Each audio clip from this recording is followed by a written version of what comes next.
자, 다음 장 계속 한번 보겠습니다. 요컨대 집을 짓는 데는 벽돌을 쓰는 것이 가장 훌륭하다. 근데 이 말 자체가 일단 청나라의 어떤 문물을 인정하고 있고 그걸 우리가 받아들여야 된다라고 얘기하는 거죠. 그렇죠. 그래서 그 박지원의 사상 계속 이해하시면서 보셔야 되고 왜 벽돌이 이렇게 훌륭한 거냐면 비단 담을 높이 쌓을 수 있을 뿐만 아니라 실내외를 모두 벽돌로 깔고 넓은 뜰을 모두 벽돌로 깔아서 눈에 보이는 것이 반듯반듯 바둑 판주를 그어 놓은 것 같아. 그만큼 뭐하다? 단정하게 집을 지을 수 있다라고 얘기를 하는 거죠. 단단하고 높이 쌓을 수 있고 단정하다. 그죠? 자, 집이 벽에 기대어 위는 가볍고 아래는 완전하며 기둥은 벽 속에 들어 있어서 풍우를 겪지 않는다 그랬습니다.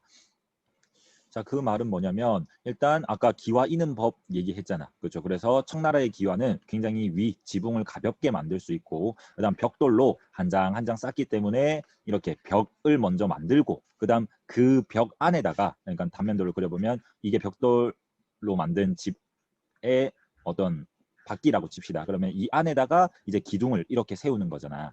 그렇죠? 그래서 이 기둥 자체도 그 비나 바람을 맞지 않는다. 즉 바깥에 벽이 보호를 해주고 있기 때문에 집 안에 있는 기둥들은 보호가 되는 거죠. 그렇죠? 그럼 지붕은 일단 벽 위에 걸쳐져 있고 그 안에 기둥도 받치고 있기 때문에 더욱더 아래가 완전하다라는 거죠. 그렇죠? 근데 우리나라 집 지을 때 한번 보면 우리나라 초가집이나 기아집 같은 경우에는 그냥 기둥들만 이렇게 받치고 있는 경우들이 많죠. 그냥 어떤 벽을 먼저 만드는 것이 아니라. 그렇죠. 그래서 청나라가 좀 더 튼튼하게 집을 지을 수 있다라고 이렇게 얘기를 하고 있고요. 당연 불이 번질 것을 겁낼 것도 없고 좀도둑을 겁낼 필요도 없다. 왜냐하면 사방이 벽으로 둘러싸여 있으니까 완전한 요새같이 되어 있잖아. 그렇죠? 더군다나 참새, 쥐, 뱀, 고양이들의 염려가 근절된다. 한번 정중앙에 문을 닫아 걸면 절로 성벽의 보루가 되어서 방 안의 물건들은 마치 상자 속에 감춰둔 것과 같아진다. 그렇죠. 그래서 그만큼 안전하고 그다음 보호가 잘 되고 튼튼하다라는 것을 칭찬하고 있고요. 이로서 볼진데 허다하게 토목을 쓸 필요도 없고 야장장이와 미장장이를 번거롭게 할 것도 없이 기와 한번 구워내면 집은 이미 다 완성된 셈이다. 라고 하면서 기와를 이는 방법과 벽돌의 장점까지 지금 얘기를 해주고 있습니다.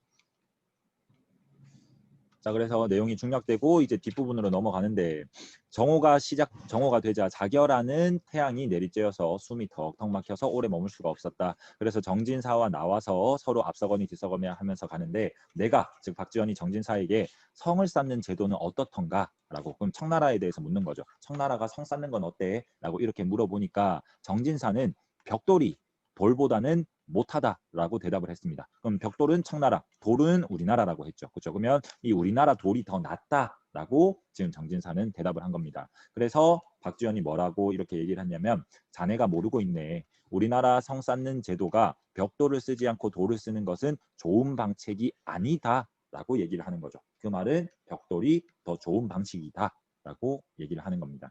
자, 대조 벽돌이란 것은 하나의 틀에서 찍어내기 때문에 만 개의 벽돌이라도 모두가 모양이 같고 다시 힘들여서 갈고 쪼는 공을 들일 필요도 없고 가마 하나를 구워 놓으면 수많은 벽돌을 가만히 앉아서 얻을 수 있으니 다시 인부를 모집해서 벽돌을 옮길 수고를 할 필요가 없네라고 얘기를 합니다.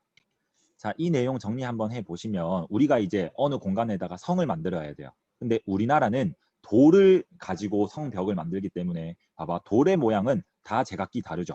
그렇죠. 어떤 큰 돌도 있을 것이고 작은 돌도 있을 것이고 막 이렇게 다른 돌들을 모아서 성벽을 만들어야 되기 때문에 굉장히 불완전합니다. 그렇죠. 그다음 이 돌은 어디에서 나오는 거야? 산에서 나오는 거란 말이야. 그렇죠. 그러면 산에서부터 수많은 인부들이 가서 돌을 하나하나 다 이 공사터로 옮겨와야 되는 거죠. 그렇죠? 굉장히 힘든 작업이 많다라는 겁니다. 근데 반면에 벽돌은 성을 지을 공간이 있으면 그 옆에 이 벽돌을 구워낼 가마만 하나 만들어내면 여기에서 그냥 바로바로 모양이 똑같은 수천 장의 벽돌들을 구워낼 수 있다라는 거죠.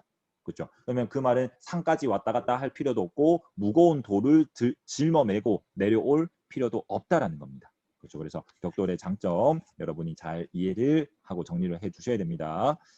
자, 그래서 밑에 내용 계속 한번 보시면 크기가 균일하고 네모 반듯하여서 들이는 힘은 줄고 그다음 얻는 공은 배가 되니 가볍게 옮기고 쉽게 쌓을 수 있는 것으로 벽돌만한 것이 없다. 지금 저 돌을 산에서 쪼개어 내려면 몇 명의 석수장이를 마땅히 써야 하며 수레로 옮기려면 몇 명의 인부를 써야 하며 이미 옮긴 뒤에도 또 몇 명의 장인바치들이 동원해서 돌을 쪼고 다듬을 것인가. 쪼고 다듬을 공력은 또다시 며칠이나 허비할 것이며 쌓을 때에도 돌 하나를 놓고는 공력에 또 몇 명의 인부를 써야 하는가라고 얘기하면서 돌로 성을 쌓을 때의 어떤 단점, 힘듦 이런 것들을 얘기하는 거죠.